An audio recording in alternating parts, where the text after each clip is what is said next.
பூக்களின் வாசம் உனக்கு சிறை பிடிப்பேன். உலர்ந்த மேகத்தை கொண்டு நிலவின் கரை துடைப்பேன்.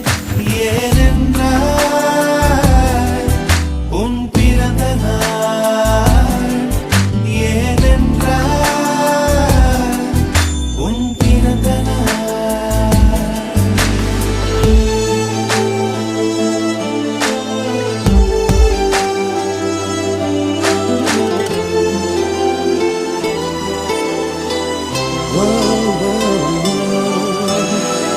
கிளை ஒன்றில் மேடை அமைத்து ஒளி வாங்கி கையில் கொடுத்து பறவைகளை பாடச் செய்வேன்.